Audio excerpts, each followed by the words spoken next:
Since early 2020, LSD has been off the market, and the DEA and various other criminal organizations and drug enforcement agencies and the FBI and other intelligence agencies have been not reporting this and have been subsequently trying to keep it under wraps.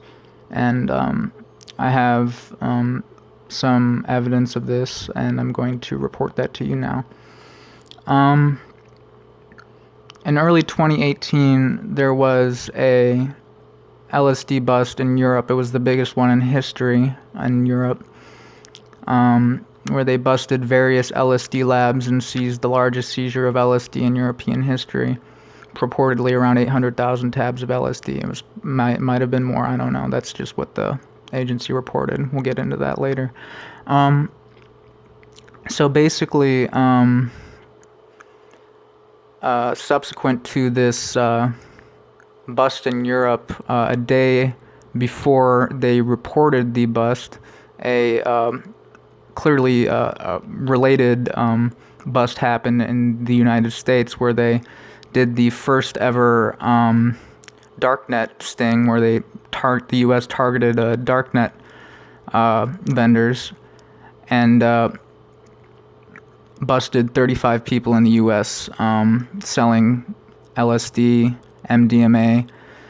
Those are the LSD being the most common drug among those being busted. Since then, there has been no production of LSD.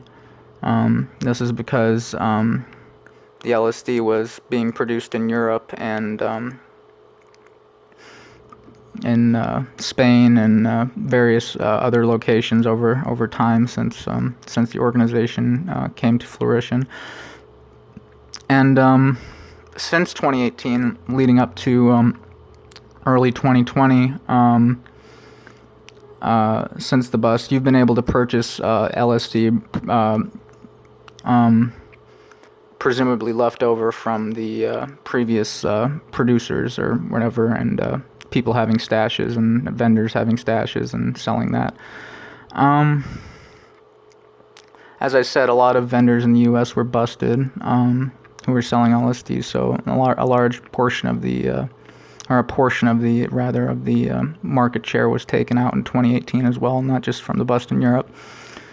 So, and to get the story started, in 2020, I started to. I'm a LSD user of 7 years. I use it regularly, and in 2020, early 2020, I started to have a hard time getting it. All the people who I had previously purchased from started to just sell me blank blotter paper, and in the 7 years of me using LSD, this has never happened before to me. So I started to get concerned immediately. So at first I've always had the suspicion that the market might be dry, but I thought maybe that the deep web would be able to help me, because I've used it before to buy LSD, and it worked fine, and it's purportedly the best way to get it. It's the most consistent, the cleanest, the safest.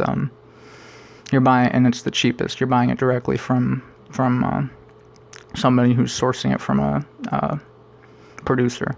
So anyway, I go on Empire Marketplace right before it shuts down for exit scams purportedly. Empire being the largest darknet marketplace at the time in 2020. And I order LSD from a GABA Goblin reseller. GABA Goblin being the most famous and largest LSD vendor on the darknet since 2012, when it culminated. And I get the tab in the mail. I test it for LSD to make sure, just in case I want to get my money back if they fuck up. I order it from them. And the vendor's an official reseller, and he's got the highest reviews I could find, most sales I could find, and the tab tests negative for LSD, and I take it and it doesn't get me high. Now this is very strange because this has never happened to me before, or to anybody I've heard of who's ordering from the darknet before. From at least who's trying to. Well, in general, I've never heard of this happening. Ordering from the darknet, LSD. And again, he's a reputable vendor. He's an official reseller of the main guy who's selling LSD, and it's bunk. And this really rubs me the wrong way because this is highly unusual. This is something that never happens, basically. Is what I'm trying to get across. So after I buy from him, I pretty much immediately conclude that there's something wrong with the market and the market's dry for whatever reason. There must have been a bust or something, and it'll probably be back in a year or so, and I'll probably hear about it on the news at some point. So fast forward a year, I never hear any news reports about this. During that time period, that year, I buy from about 15 other people who are people I know, people I met at festivals, and recently, more recent towards 2021, in 2021, and vendors at festivals, and friends of mine, and people that I know, and it's all bunk. None of it gets me high. And this is the first period in my history of LSD use where I've ever had a problem getting blank blotter paper. It's just unheard of. It's not profitable. It's not a good marketplace to invest in. Anyway, but it's apparent to me that people are investing in it, and they're probably making some money doing it. Anyway, after a year goes by, and it's been a couple months since I bought from somebody on the street, and I figure after a year, the marketplace has to have come back by now. Maybe the people on the street don't have it that I'm buying from, but maybe that's just because they're not in the know and they haven't decided to buy back from the marketplace again because they don't believe in it. White House Marketplace has established itself as the new Silk Road Empire Marketplace, the new big marketplace on the darknet, basically the one that everybody goes to and all the drugs are funneled through. So I go on White House Marketplace and I order from Instrument. The vendor's name was Instrument. He was the largest, highest rated LSD vendor in the United States, based in the United States. He didn't even get his stuff from Gamma Goblin, purportedly. He purportedly got it from California, which,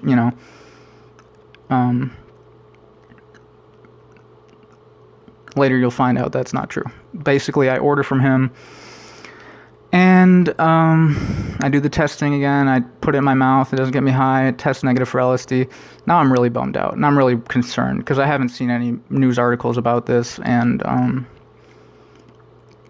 it seems like it's been long enough to where the market should have recovered.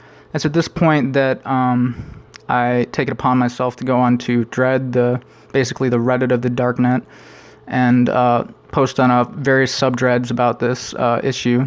And after posting about Instrument stuff being bad, I was hit with very seedy, very rude, very threatening comments from various users on the site, with maybe one or two legitimate concerned user on the site.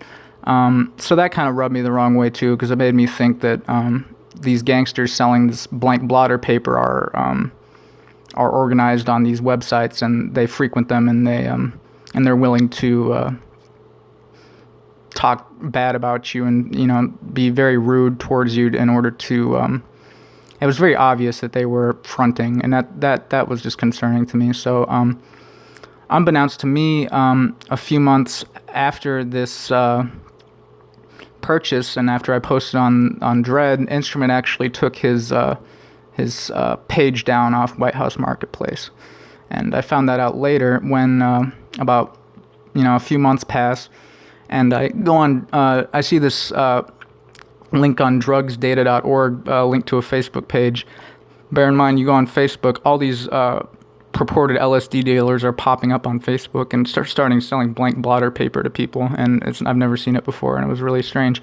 So anyway, I see this post on from drugsdata.org on one of these pages, and it basically says that that it basically showed that there was a tab that was associated. The blotter art was associated with Gamma Goblin, and it was he makes his own blotter art and distributes it. It's his signature. It's his signature stuff, and it tested positive for LSD in 2021. So bear in mind, this site, I hadn't thought about this or done much research into it at the time, has hundreds of thousands and hundreds of thousands of data on MDMA, and it only has a couple hundred links on LSD or what do you call it, submissions of LSD. And they don't show the submissions that come back negative. They only show the submissions that come back positive and the ones that come back as testing for some other drug. Anyway, this website in general seems a little bit seedy, though, or inaccurate at the very least. There's only a couple hundred submissions for LSD, and most of them are submitted in groups of tabs. So they'll submit multiple different blotter arts, or multiple different tabs with multiple different blotter arts on the same day. From the same location, so it's pretty clear that those people are just trying to front their or try and advertise their LSD as being, LSD, and they're trying to show that it's good to buy it. So anyway, I see a post on there that's from that's a Gamma Goblin tab, and I think maybe a few months after Instrument, or maybe 4 months after Instrument, a couple months ago, or a month and a half ago, I figure, well, he's the biggest distributor on the darknet. Maybe he's gotten it together and he's starting to distribute it again. And so I go back on there. I find Instrument's gone. I think that's a little weird. Whatever. I go to Dr. Paragon, his largest and highest rated reseller in the United States. There's only 2 of them. Or maybe there was 3 of them and now there's only 1 of them. Anyway, I buy from him. I purchase from him. And the tabs test negative and they don't get me high. And at this point, I'm convinced that the market's going to be down for a while and that something's been going on, and it's at this point that around those 2 points that I had researched the Operation Dryer and the European seizure of LSD, and I'd been pretty convinced it would be down for a while. So anyway, I post about this and Instrument and my concerns on the darknet, and this time I was not only met with negativity. My posts were taken down from r/LSD and or not r/d/LSD and d/Gamma Goblin and more recently d/drug manufacturer, which I was basically saying there's a market for LSD. You need to make it. How do you make it? And that's basically all I was saying, and they took my post down. And they took my post down from those other 2 places. So clearly there's a seediness to the marketplace for LSD right now. Clearly they're trying to sell blank blotter paper. Anyway, so I, after all this, I come to the conclusion that they're not selling it anymore. So I start doing my own research, and I find that there's only one organization that reports drug busts, information about drug busts in bulk, and it's the National Forensic Lab Information System, nflis.org or .gov or something, and you go on their website, and oh my god, it is the most criminally disgusting, inaccurate information I've ever seen. It's so blatant and obvious, it's not even funny. And this is where it starts to bring me to the point where I think I need to start reporting on this, because the DEA and I'm sure other criminal or government organizations are lying about drug usage in the United States, blatantly lying about it. And I contacted a lawyer after doing some research on this, and he said that there was legal grounds to get involved in this. I'm not going to go into detail for legal reasons. Anyway, you go on the website. There's a 2020 annual report, 2019 annual report. Those are the ones I was most interested in. I looked at the 2020 annual report. There was like 1,000, and this is compared to like number 25 on the list of like 25 other chemicals, or 23 on the list of 25 other chemicals LSD was. So it's like clearly it's inaccurate because more people are using LSD than these research chemicals I've never heard of. Anyway, there was 1,000 something in 2020 and 4,000 something in 2019, and I posted on Dread about how I was going to use information from the 2020 article and previous annual reports to report to somebody, and the 2020 report got taken down shortly after I made that post. I have no evidence of this because there's no archived pages earlier in the month of September or at all really in 2020 or 2021, and they post it in September every year, and they don't have to post it on a specific day, and they don't list the day that they post it on. And they, on their website, they say they reserve the right to take down stuff, basically, and edit it, basically. So, anyway, I go to the, I look through the data, and that rubs me the wrong way, and then I look earlier in the years in 2012, and that's criminally inaccurate as well, and it's very obvious for obvious reasons why it's inaccurate. So I go to an expert on the NFLIS and forensic information, or forensic labs in general, and I ask her about I tell her about the 2020-2019 report and how it got taken down, and then I tell her about 2012, where 25 chemicals were listed, including a prescription muscle relaxer that was made illegal in the United States in years prior, and it was more popular, sent to labs more popularly, purportedly estimated anyway, than psilocybin and LSD. And there are various other research chemicals that were more popular than psilocybin and LSD, and precursor drugs, or whatever you want to call them. And this was particularly strange because I know in 2012 this was the peak of the Silk Road, and this was sort of an LSD revolution during that time period as far as distribution is concerned. Getting LSD is not always easy. You need to ask around a lot, and you need to know the right people, or you need to go to a festival and ask around a lot. For a lot of people, it's basically out of reach, but with the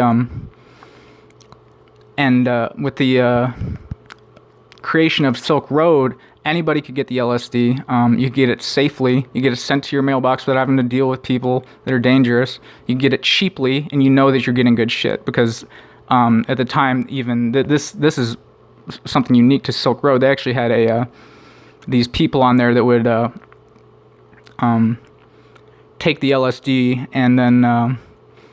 I forgot what they were called, but they were these two people. They'd take LSD, they buy from all the vendors on there, and they take the LSD and make sure it's good, and it's, it's actual LSD. So, you're getting good shit, and customer reviews like Angie's List, ECT. Anyway, so the Silk Road at the time had 950,000 plus users. When it got busted later in 2013, the DEA reported 1.2 million sales. And like I said, this is a DEA report, so I don't know if this is accurate or not. It might be more. I go and find a academic journal on the Silk Road, and it's a survey, and they interviewed. It was a huge survey. I don't remember how many people it was, but it was huge. Several thousands or maybe a million. I don't even know how many people they interviewed, but they interviewed a lot of people, and I'm sure you can find it if you look for it. What they found was a very sizable, a large percentage of people who bought drugs, like 30% of the people who were buying drugs or something like that, had bought from Silk Road. That was a very high number. I was surprised with how high it was. And what didn't surprise me, though, was the proportion of LSD sales on there. It was estimated that 29 to 40% of the sales on the Silk Road were LSD. And this is done by a very non-biased, very reputable scientific journal, as opposed to organizations that might do other drug surveys and the DEA during surveys or tests or whatever. So I trust this data, and like I said, 950,000 plus users, 1.2 million sales, probably more, maybe less. No, not less. Certainly not less. Probably more. And 29 to 40% of the sales are LSD. So you got this whole new market for LSD. You got all these people, new people getting LSD and stuff like that, and drug dealers, and you don't even have to buy drug dealers, like drug users, mostly probably drug users getting it. And so you have all these new people having LSD, and you think that there's not going to be a lot of LSD busts. Apparently not. Apparently they're basically non-existent.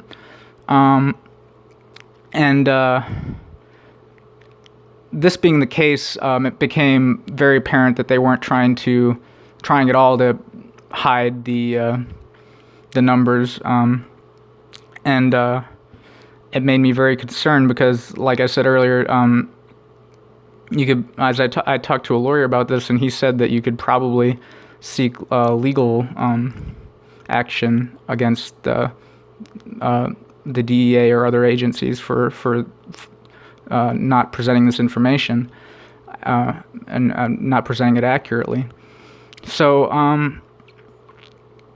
in 2020, I'm going to get to the last part of the video. In 2020, there was the biggest drug bust and drug sting in world history. It was called Operation Greenlight/Trojan Shield.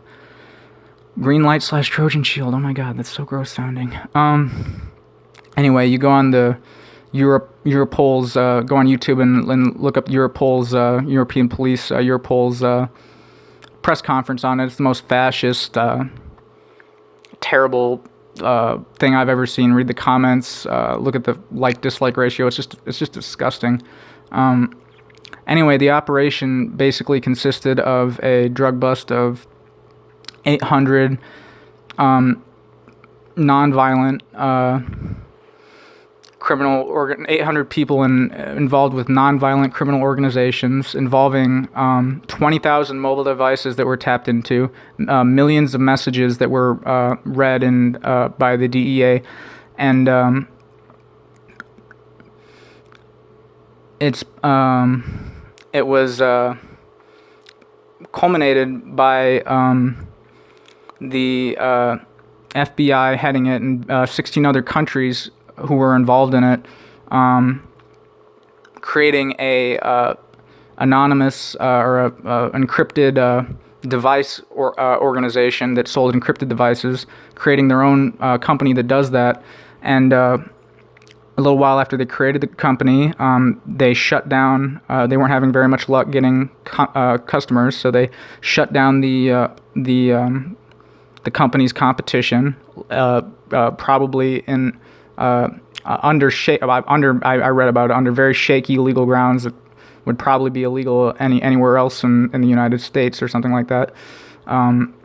Basically saying that they were selling encrypted devices to drug dealers, which obviously they were, because that's obviously part of the target market of something like a device like that. So anyway, they shut those companies down. The drug dealers flocked to ANOM, A-N-O-M, the name of the company, and their devices. And over the course of, I think it was 18 months or something like that, it might have been less than that even. So around when Operation Dryer was occurring, anyway, they during that time period, whenever the sting took place or the operation took place, they collected all those text messages and all that stuff, and they busted only 800 people, even though they tapped into 20,000 mobile devices. They busted the higher-ups in the organization, and they busted these people that were nonviolent, dealt almost entirely with cryptocurrency, and probably were operating on darknet marketplaces. Almost certainly were operating on darknet marketplaces based in Europe, selling drugs not like fentanyl or research chemicals, dangerous chemicals. They were dealing in things like cocaine, MDMA, ketamine, stuff like this. And this is the 2 points to take away from this operation is it's grandiose, and what that means, they busted 2 tons of cocaine, and they have surveillance of and read the messages from purchase to delivery of 100 tons of cocaine and have surveillance of 100 tons of cocaine being shipped and sent to these people. So to give you the idea of the grandiose of the operation in Europe and Australia that's been compromised, it's staggering. It's huge. It's 20,000 mobile devices. I can't imagine how big the actual operation is. So that an organization that large has been compromised by the European police, and they only busted 800 of the higher ups, probably to make sure that the organization stays around, but that their operations, because they're compromised, are thus limited. I'm making this video because the main takeaways again are because nobody knows about the fact. The main point is there's been no LSD around since early 2020, and there's been no reports about this from the DEA or criminal organizations or any other drug enforcement organization or policing organization. There's been huge impact on the supply of. There's probably been a huge impact on the supply of drugs and who's been supplying them throughout the world since these organizations were compromised, and the police who are doing these busts are now not targeting the most dangerous drugs out there, which are killing the most people by far, which are fentanyl, heroin, maybe mostly fentanyl. From what I've seen, is fentanyl has killed. I went to a treatment center, like 80% of the people there were for fentanyl, and like all of them had overdosed before fentanyl, and these research chemicals from China that are getting found in MDMA and other shit like that, and they're more concerned with European drugs and cocaine and MDMA and darknet vendors selling these drugs, as opposed to Mexican cartels shipping over fentanyl and China shipping over fentanyl and these chemicals. They're concerned with Europe, and you find that these European countries have become very a lot of these European countries have become very draconian. If you watch the video Europol made on it, which is very much news to me as well. So and of this operation that happened in 2020, no people were arrested in the United States because we have privacy laws that protected us from having our phones tapped into, even if the government sold them to us, even if they have probable cause. So no people were busted in the U.S., even though it was headed by the FBI. But 800 people in Europe and Australia were busted and arrested. So the takeaways are that LSD isn't around. The DEA and other various organizations are criminally lying about or keeping under wraps the information that LSD isn't around anymore. The criminal market for drugs has been compromised in a large way, and drug dealers aren't concerned with selling you blank blotter paper, and they have no interest in revealing that information as well. And the United States is one of the last places that you can have freedom to have privacy. And for this, I would say that this is probably an opportunity for people in the United States to take up the production of LSD in the wake of the organizations being compromised and the market share being open now. And I think it's important that organizations inside the United States are put up to a level of scrutiny to do this. And I think it's important that new people that might want to be involved in the industry, chemists, people with money. LSD is the hardest drug in the world to make, and it's the most dangerous drug in the world to make. But you can do it, and it would really make a significant impact on the world if you did. So that's my video. Thank you.